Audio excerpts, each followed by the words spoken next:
క్రీస్తునందు ప్రియమైన ప్రేమధార టీవీ వీక్షకులకు మన ప్రభువును రక్షకుడైన యేసు క్రీస్తు శ్రేష్టమైన నామంలో శుభములు తెలియజేస్తున్నాం. నేటి మన ధ్యాన భాగంగా మనము యోహాను సువార్త 18వ అధ్యాయాన్ని ధ్యానించుకోబోతున్నాం. ఇందులో యేసు తన శిష్యులతో కూడా గెత్సేమనే తోటకు వెళ్ళినట్లుగా చూస్తాం. ద్రోహి అయిన యూదా ఆయనను అప్పగించడానికి బంట్రౌతులతో వచ్చాడు. ప్రేమకు సంకేతమైన ముద్దుతో ఆయనను వారికి అప్పగించాడు. వానిలో సైతాను ఉన్నాడు. మరోవైపు పేతురు యేసును రక్షించడానికి ముందుకు దూకి వారిలో ఒక సైనికుని కత్తితో గాయపరిచాడు. యేసు పేతురును వారించి ఆ సైనికుని బాగు చేశాడు. లేఖనము నెరవేరులాగున ఆయన తన్ను తాను వారికి అప్పగించుకున్నాడు. ఆయనను ఎవ్వరూ బంధించలేరు. మన నిమిత్తం ఆయన తన్ను తాను అర్పించుకోవడానికి సిద్ధపడ్డాడు. యేసు విచారణకు కొనిపోబడి ఆ తర్వాత వారు ఆయనను ప్రధాన యాజకుడైన కయప మామ అయిన అన్న ఇంటికి తీసుకొని వెళ్ళారు. ఆయన యందు ఏదైనా తప్పిదాన్ని కనుగొనాలని ప్రయత్నించినప్పటికీ ఆయనలో వారికి ఏ తప్పిదము కనిపించలేదు. ఇక పేతురు ఆయనను ఎరగనని 3 సార్లు బొంకినట్లుగా చూస్తాం. యేసు పిలాతు ఎదుటికి కొనిపోబడ్డాడు. యూదులు ఆయనకు వ్యతిరేకంగా ఎన్నో ఆరోపణలు చేశారు. ఇందులో యేసుకు పిలాతుకు మధ్య జరిగిన సంభాషణల నుండి కొన్ని అద్భుతమైన సత్యాలను నేర్చుకోబోతున్నాం. ఇక సందేశాన్ని వినడానికి మనము సిద్ధపడదామా? సోదరీ సోదరులారా, ఈ రోజున మన పాఠం యోహాను సువార్త 18వ అధ్యాయం. జాగ్రత్తగా వినండి. 1 నుండి 11వ వచనం వరకు యేసును గెత్సెమనే తోటలో సిపాయిలు బంధించారు. యేసు శత్రువుల చేతికి అప్పగించబడ్డాడు. యేసు కెద్రోను వాగు దాటిపోయాడు. ఆయనను అప్పగించే యూదాకు ఆ స్థలము తెలుసు. యూదా సిపాయిలను తీసుకొని అక్కడికి వచ్చాడు. తనకు సంభవించబోయేది ఏమిటో ఆయన ఎరుగును. మీరెవర్ని వెతుకుతున్నారు అడిగాడాయన. నజరేయుడైన యేసును అన్నారు వారు. యేసు నేనే ఆయనను అని వారితో చెప్పగా వారు వెనుకకు తగ్గి నేల మీద పడ్డారు. మరల ఆయన ప్రశ్నించాడు, మీరు ఎవరిని వెతుకుతున్నారు? అందుకు వారు నజరేయుడైన యేసును అని చెప్పగా యేసు వారితో అన్నాడు, నేనే ఆయనను అని మీతో చెప్పాను గనుక మీరు నన్ను వెతుకుతున్న ఎడల వీరిని పోనీయండి. నీవు నాకు అనుగ్రహించిన వారిలో ఒకణ్ణైనా నేను పోగొట్టుకోలేదని ఆయన చెప్పిన మాట నెరవేరడానికే ఈలాగు చెప్పాడు. సీమోను పేతురు దగ్గర కత్తి ఉన్నందున అతడు దానిని దూసి ప్రధాన యాజకుని దాసుణ్ణి కొట్టి అతని కుడి చెవి తెగ నరికాడు. ఆ దాసుని పేరు మల్కు. యేసు పేతురుతో అన్నాడు, కత్తి ఒరలో ఉంచు. తండ్రి నాకు అనుగ్రహించిన గిన్నెలోనిది నేను త్రాగకుండా ఉంటానా? ప్రియ శ్రోతలు, వింటున్నారా? 18 నుండి 20వ అధ్యాయం వరకు యేసు యొక్క సాక్ష్యం మనం వినటమే కాదు, చూస్తాము. మిగతా 3 సువార్తల్లో యేసుక్రీస్తు యొక్క మానవత్వములోని విశిష్టతను మనం తేటగా చూడగలం. కాని యోహాను సువార్తలో యేసుక్రీస్తు యొక్క దేవత్వాన్ని మనం చూస్తాము. ఈ సువార్తలో యేసు దేవనరుడు. యేసు మహిమను యోహాను సువార్తలో మనం చూడగలం. యేసు బంధించబడినప్పుడు, ఆయన మరణంలో, ఆయన పునరుత్థానంలో మనం దైవ మహిమను చూస్తాము. నేను తండ్రి వద్దకు వెడుతున్నాను అని ప్రభువు పలు సందర్భాలలో తన మహిమను గురించి ప్రస్తావించాడు. యేసు అధికారము, ఆయన దీనత్వము, ఈ రెండూ యేసు వ్యక్తిత్వంలో ఒకదాని సరసన ఒకటి ఉన్నట్లు కనపడతాయి. కెద్రోను వాగు దాటి గెత్సెమనే తోటలో ప్రవేశించి ప్రార్థించడం ఆయనకు అలవాటు. గతంలో దావీదు రాజు ఇదే కెద్రోను వాగు దాటి వెళ్ళాడు. తన కొడుకు అబ్షాలోము పితూరి సమయంలో అహీతోపెలు తనకు నమ్మకద్రోహం చేసిన వేళ దావీదు కెద్రోను వాగు దాటాడు. యెరూషలేములో బహిరంగంగా లేదా దేవాలయంలో ఆయనను బంధించడానికి అధికారులు భయపడ్డారు. యేసు తనను తాను శత్రువులకు స్వచ్ఛందంగా అప్పగించుకున్నాడు. ఆయన లోకపాపమును మోసుకొని పోయే దేవుని గొర్రెపిల్ల. యెషయా గ్రంథం 53వ అధ్యాయం 7వ వచనం. ఆయన దౌర్జన్యము నొందినా, బాధించబడినా నోరు తెరవలేదు, మౌనముగా ఉన్నాడు. సిపాయిలు నజరేయుడైన యేసు అంటున్నారు, క్రీస్తు అనటం లేదు. అయినా యేసు నామం మహోన్నత నామం, అన్ని నామముల కంటే పై నామం. ఒక రోజు రాబోతోంది, అప్పుడు యేసు నామమున ప్రతి మోకాలు వంగక తప్పదు. ఈ యుగ సంబంధమైన దేవత అవిశ్వాసులైన వారి మనోనేత్రములకు గుడ్డితనము కలుగచేశాడు గనుకనే ఇస్కరియోతు యూదా యేసును రక్షకుడని, ప్రభువని గుర్తించలేకపోయాడు. 2 కొరింథీ 4వ అధ్యాయం 3వ వచనం. యేసును మహిమ రాజుగా యూదా చూడలేకపోయాడు. గెత్సెమనే తోటలో యేసు నేనే అన్నప్పుడు యేసు దేవత్వ మహిమకు సిపాయిలు దిగ్భ్రాంతి చెంది వెనక్కు అలా నేల మీద పడిపోయారు. ఆయన మ్రోల సాష్టాంగ పడితే బాగుండేది, వెనక్కు విరుచుక పడిపోయారు దౌర్భాగ్యులు. మహిమ ప్రభువును, దేవుని కుమారుణ్ణి, దేవనరుణ్ణి చూచి వారు రెచ్చపడిపోయారు. కీర్తనలు 27, 1-2 వచనాలు. యెహోవా నాకు వెలుగు, రక్షణ, నేను ఎవరికి భయపడాలి? యెహోవా నా ప్రాణదుర్గము, ఎవరికి వెరిచేది? నా శరీర మాంసము తినడానికి దుష్టులు నా మీదికి వచ్చినప్పుడు, నన్ను బాధించే శత్రువులు నా మీదికి వచ్చినప్పుడు వారు తొట్రిల్లి కూలారు. ఈ ప్రవచనం అక్షరాలా నెరవేరింది. తండ్రి వలన కలిగిన అద్వితీయ కుమారుని మహిమను చూచినంత మాత్రమున శత్రువులు తొట్రిల్లి కూలారు. విశ్వాసులైతే సాష్టాంగపడి ఆరాధిస్తారు. 40వ కీర్తన 14వ వచనం ఇదే మాట అంటోంది. నా ప్రాణం తీయడానికి యత్నించేవారు సిగ్గుపడి బొత్తిగా భ్రమసి ఉంటారుగాక. నాకు కీడు చేయగోరేవారు వెనుకకు మళ్లించబడి సిగ్గునందుదురుగాక. నజరేతువాడైన ఈ యేసు ఎవరనుకున్నారు? ఆయన సాక్షాత్తు దేవుడు. మతపు అద్దాల గుండా చూస్తే యేసు యొక్క అసలైన రూపం మనకు కనపడదు. యేసు గొర్రెల సంఖ్య 100 అంటే నిత్యత్వం వరకు 100. నన్ను పట్టుకోండి గాని వీరిని పోనీయండి అని యేసు చెప్పాడు. తన వారిని విడిపించాడు. లూకాసు వార్తలో యేసు మల్కు చెవి తెగితే దాన్ని తిరిగి స్వస్థపరిచాడు. పేతురు మల్కు తలకు మెడకు గురిపెట్టి కొడితే అది అతని చెవికి తగిలింది. చేపలు పట్టే పేతురు సైనికుడిలాగా కత్తి పట్టగలడా? పేతురు కత్తి ఆత్మరక్షణ కోసం గాని యుద్ధం చేయడానికి కాదు. పేతురు, కత్తి వరలో ఉంచు, తండ్రి ఇచ్చిన గిన్నెలోనిది నేను తాగాలి.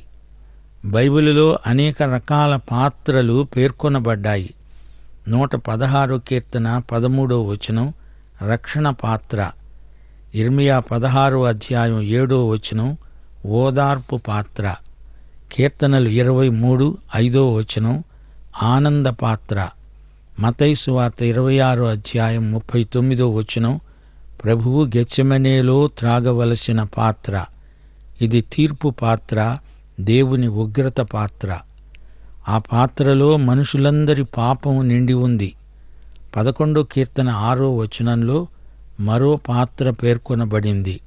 దుష్టుల మీద ఆయన ఉరుములు కురిపిస్తాడు. అగ్నిగంధకముల వడగాలి వారి పానీయ భాగమవుతాయి. ఇది లోకం మీదికి రాబోయే సార్వత్రిక తీర్పు పాత్ర. తీర్పు పాత్రలే ప్రకటన గ్రంథంలోని 7 ఉగ్రత పాత్రలు. దేవుని మహా ఉగ్రత పాత్ర ఇది. ఇర్మియా గ్రంథం 25వ అధ్యాయం 15వ వచనం దేవుని క్రోధపు మద్య పాత్ర. ప్రభువు ఇష్టపూర్వకంగా దేవుడు తన పెదవులకు అందించిన పాత్రలోనిది పూర్తిగా తాగేశాడు. హెబ్రీ పత్రిక 12వ అధ్యాయం 2వ వచనం, ఆయన తన ఎదుట ఉంచబడిన ఆనందము కొరకై అవమానమును నిర్లక్ష్యపెట్టి శిలువను సహించాడు. యేసు బలవంతం మీద గాని ఒత్తిడి చేతగాని అది చెయ్యలేదు. 12వ వచనం నుండి, అంతటా సైనికులు, సహస్రాధిపతి, యూదుల బంట్రౌతులు యేసును పట్టుకొని ఆయనను బంధించి మొదట అన్నా వద్దకు ఆయనను తీసుకుపోయారు. ఒక మనుష్యుడు ప్రజల కొరకు చనిపోవడము ప్రయోజనకరమని యూదులకు ఆలోచన చెప్పినవాడు ఇతడే. మతనాయకుల షడ్యంత్రం ఇదంతా.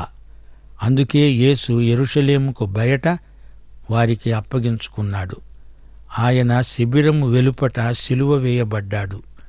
యేసు మహిమ, యేసు అధికారము ఆయనకు ఉండనే ఉన్నాయి. జగత్ పునాదికి ముందే సిలువ వేయబడిన దేవుని గొర్రెపిల్ల. రోమా ప్రభుత్వం మద్దతుతో కయప ప్రధాన యాజకుడయ్యాడు. అయితే వృద్ధుడైన అన్న అసలు ప్రధాన యాజకుడు. యేసు సిలువ వేత కుట్ర అంతా అన్నా వ్యూహమే. అన్నా, కయప, పిలాతు ఈ ముగ్గురిని బట్టి సిలువ వేత కార్యక్రమమంతా రూపొందింది. అయినా ఒక్క యూదులే కాదు, రోమియులే కాదు, యేసు సిలువ వేతకు లోకంలోని మనుషులందరూ బాధ్యులే.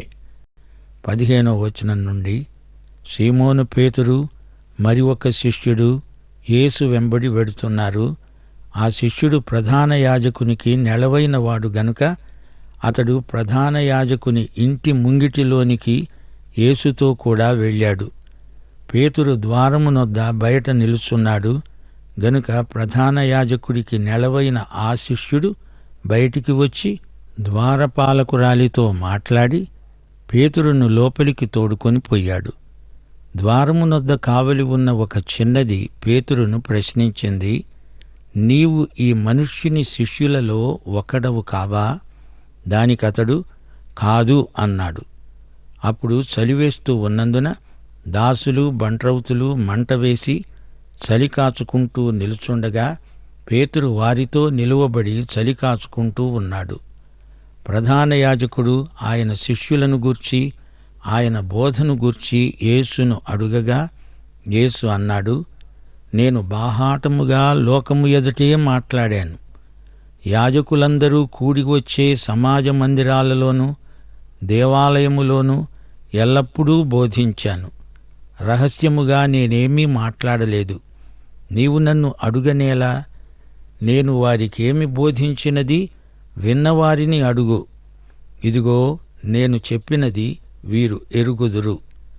ఆయన ఈ మాటలు చెప్పినప్పుడు దగ్గరే నిలిచి ఉన్న బంట్రౌతులలో ఒకడు, ప్రధాన యాజకునికి ఈలాగు ఉత్తరమిస్తున్నావా అని చెప్పి యేసును అరచేతులతో కొట్టాడు. అందుకు యేసు అన్నాడు, నేను కాని మాట ఆడిన ఎడల ఆ కాని మాట ఏదో చెప్పు. మంచి మాట ఆడిన ఎడల నన్నెందుకు కొడుతున్నావు? అంతటా అన్న యేసును బంధించబడి ఉన్నట్టుగానే ప్రధాన యాజకుడైన కయప వద్దకు పంపాడు. సోదరీ సోదరులారా, వింటున్నారా? యోహానుకు మతాధికారులందరూ తెలుసు. అతడు నిరభ్యంతరంగా లోపలికి వెళ్ళడానికి పాస్ సంపాదించుకున్నాడు. గాని పేతురు బయటనే ఉండిపోయాడు. యోహాను వచ్చి పనివారితో మాట్లాడి పేతురును కూడా లోపలికి తీసుకువెళ్ళాడు. పనివారితో కలిసి పేతురు చలిమంట దగ్గర నిలిచి ఉన్నాడు. గేటు దగ్గర చిన్నది, నీవు యేసు శిష్యుడివా అని అడిగితే కాను అన్నాడు. వారు సీమోను పేతురును ప్రశ్నించారు, నీవు ఆయన శిష్యులలో ఒకడివి కావా? అతడు నేను కాను, నేనెరుగను అన్నాడు. పేతురు ఎవని చేయి తెగనరికాడో వాని బంధువు ప్రధాన యాజకుని దాసులలో ఒకడు అన్నాడు, నీవు తోటలో అతనితో కూడా ఉండగా నేను చూడలేదా అని చెప్పినందుకు పేతురు నేనెరుగను అని మరోసారి చెప్పాడు. వెంటనే కోడి కూసింది. శ్రోతలు వింటున్నారా? 3 సార్లు పేతురు ప్రభువును ఎరగనని బొంకాడు, అబద్ధం చెప్పాడు. ఒక చిన్న పిల్ల అడిగితే కంగారు పడిపోయి యేసును ఎరగను అన్నాడు. యోహాను లోపలికి వెళ్ళాడు. గాని యోహాను వెళ్ళిన చోటికి పేతురు వెళ్ళాలా? వెళ్ళినందుకు అది అతనికి విషమ పరీక్ష అయింది. శోధనకు లొంగిపోయి ప్రభువును గురించి అబద్ధం చెప్పనే చెప్పాడు. కయప భవనం లోపల గేటు దగ్గర పనివారు చలిమంట వేసుకున్నారు. పేతురు వారి మధ్యన ఉండడం గొప్ప తప్పు. అతని మాటల్లో గలిలయ్య యాస ఉంది. దాన్ని పనివారు పసికట్టారు. లోపల విచారణ జరుగుతోంది. ధర్మశాస్త్రం ప్రకారం యేసు చేసిన నేరమేమిటో వారు రుజువు చేయలేకపోయారు. అసలు వారే ధర్మశాస్త్రాన్ని మీరారు. రాత్రిపూట విచారణ జరపకూడదు. విచారణ జరగకముందు కొట్టకూడదు. పేతురు మూడోసారి యేసును ఎరగను అని చెప్పినప్పుడు కోడి కూసింది. ప్రభువు అన్నట్లే జరిగింది. ప్రభువు లోపల దెబ్బలు తింటున్నాడు. రక్తసిక్తమైన యేసు ముఖం పేతురుకు కనిపించింది. బయటికి పోయి చిన్న పిల్లాడిలాగా భోరున ఏడ్చాడు. ప్రభు అతని కోసం ప్రార్థించాడు. అతడు పశ్చాత్తప్తుడయ్యాడు. ప్రభు అతణ్ణి క్షమించాడు. పేతురు దేవుని బిడ్డ. తాను ప్రభువును ఎరగనని ఆయనను ఎంతో బాధపెట్టిన వాడయ్యాడు. తిరిగి ప్రభువు పేతురును వాడుకున్నాడు. పేతురు పెంతెకొస్తున్నాడు ప్రధాన బోధకుడై 3000 మందిని ఒక్క ప్రసంగంతో ప్రభువు వద్దకు నడిపించాడు. 28వ వచనం నుండి, వారు కయప వద్ద నుండి అధికార మందిరానికి యేసును తీసుకొని పోయారు. అప్పుడు ఉదయమైంది గనుక వారు మైలపడకుండా పస్కాను భుజించాలని అధికార మందిరములోనికి వెళ్ళలేదు. కావున పిలాతు బయట ఉన్న వారి వద్దకు తానే వచ్చి ప్రశ్నించాడు, మీరు ఈ మనుష్యుని మీద ఏ నేరం మోపుతున్నారు? అందుకు వారన్నారు, వీడు దుర్మార్గుడు కాని ఎడల వీనిని నీకు అప్పగించి ఉండము. పిలాతు అన్నాడు, మీరతణ్ణి తీసుకుని పోయి మీ ధర్మశాస్త్రము చొప్పున అతనికి తీర్పు తీర్చండి. యూదులన్నారు, ఎవనికీ మరణశిక్ష విధించడానికి మాకు అధికారం లేదు. యేసు తాను ఎట్టి మరణము పొందబోతున్నాడో దానిని సూచించి చెప్పిన మాట నెరవేరింది. శ్రోతలు గమనించండి. మతం యేసుక్రీస్తుతో తారసిల్లిన సంఘటన ఇది. యేసు పస్కా పండుగను అందలి ప్రవచన భావాన్ని నెరవేర్చటానికి వచ్చినవాడు. వారు ఆయన మీద అభియోగం మోపి సిలువ వేస్తూ ఆయనను చంపబోతున్నారు. పస్కా భుజించకుండా వారు అధికార మందిరంలో ప్రవేశించకూడదు. వెడితే మైలపడిపోతారు. పస్కా పండుగ భక్తి చివరికి ఆ పస్కాను నెరవేర్చిన యేసును సిలువ వేసింది. మతమే యేసును సిలువ వేసి హత్య చేసింది. మత సంబంధమైన భక్తి చేసిన నిర్వాకమిది. తాము అధికార మందిరంలోకి వెళ్ళకూడదు. మరి వారు యేసును అందులోకి ఎలా తీసుకువెళ్ళినట్లు? మత ఛాందసత్వం ఎంత హాస్యాస్పదమో చూడండి. పిలాతు అధికార మందిరంలో నుండి బయటికి, బయట నుంచి అధికార మందిరంలోకి అటూ ఇటూ తిరుగుతున్నాడు. కాలుగాలిన పిల్లిలాగా ఉంది అతని వ్యవహారం. పిలాతుకు యెరూషలేము నగరమంటే ఇష్టముండదు. కైసరయ్యలో అతని విశ్రాంతి గృహముంది. అక్కడికి తరచుగా వెడుతూ ఉంటాడు. పండగ సమయంలో బందోబస్తు కోసం యెరూషలేములో విడిది చేస్తాడు. సిపాయిలతో తాను వేంచేస్తాడు. శాంతి భద్రతలను కాపాడే బాధ్యత రోమా ప్రభుత్వం అతనికి అప్పగించింది. ప్రవచనాల నెరవేర్పు క్రీస్తునందు చూడగలం. యూదమతం మరణశిక్ష యేసుకు విధించాలంటే రాళ్లు వేసి కొట్టి చంపాలి. గాని యేసు శిలువ వేత ప్రవచనాలలో ఉంది. అందుకే మరణశిక్ష విధించడానికి యూదులకు అధికారం లేదు. రోమీయులు మాత్రమే శిలువ వేత శిక్ష విధిస్తారు. అది ఇందులోని మర్మం. ఇంతకు ఎవరు ముద్దాయి? పిలాతా, యేసుక్రీస్తా?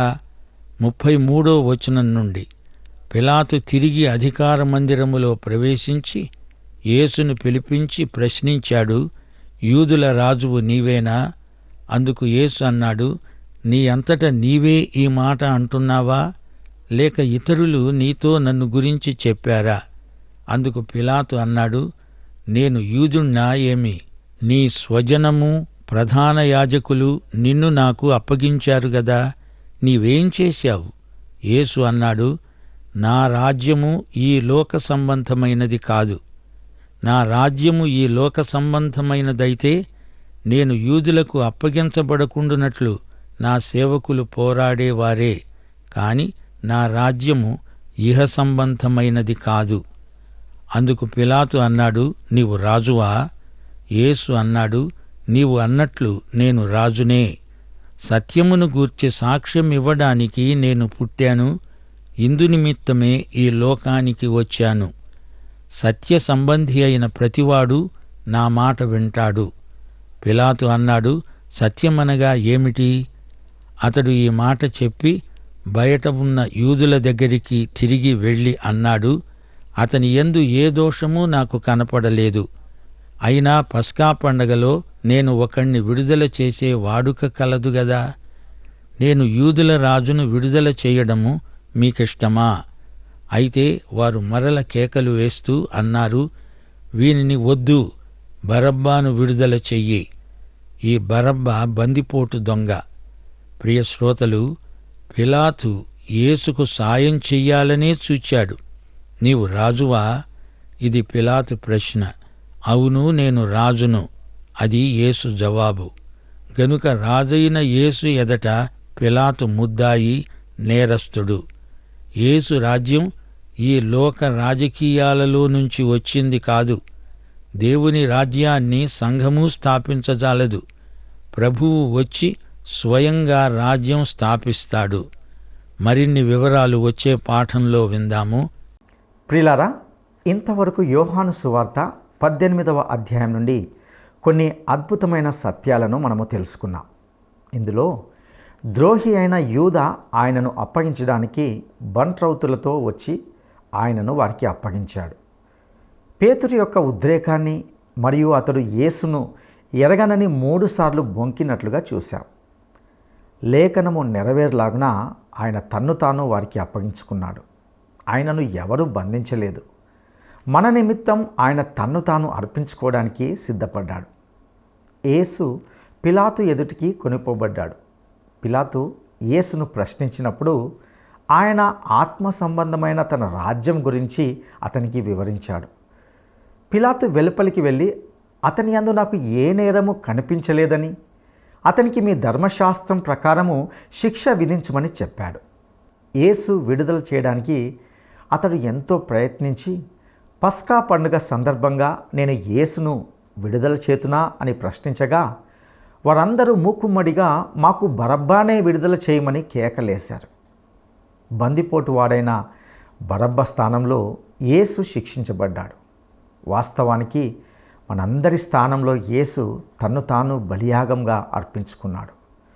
ప్రతి విశ్వాసి తాను పరిశుద్ధపరచబడడానికి కారకుడైన యేసును సదా స్మరిస్తూ తన జీవితంలో మరణ పర్యంతము ముందుకు కొనసాగాలి. ప్రభువు గెత్సేమనే తోటలో త్రాగవలసిన పాత్ర వాస్తవానికి దేవుని ఉగ్రత పాత్ర. ఆ పాత్ర మనందరి పాపముతో నిండి ఉన్నట్లుగా గ్రహించాం. మనందరి కొరకు ఆయన ఆ పాత్రలోని దానిని త్రాగాడు. ప్రియ సహోదరుడా, సహోదరి, యేసు నా శిక్షను ఆయన కలువరి శిలువలో భరించాడు. ఇట్టి కలువరి ప్రేమను నీవు గుర్తించి ఆయన యుద్ధకు వస్తావా? ఆయన నిన్ను చేర్చుకొని తన నిత్య రాజ్యాన్ని నీకు ప్రసాదిస్తాడు. అట్టి కృప దేవుడు నీకు దయచేయనుగాక. దైవాశీస్సులు.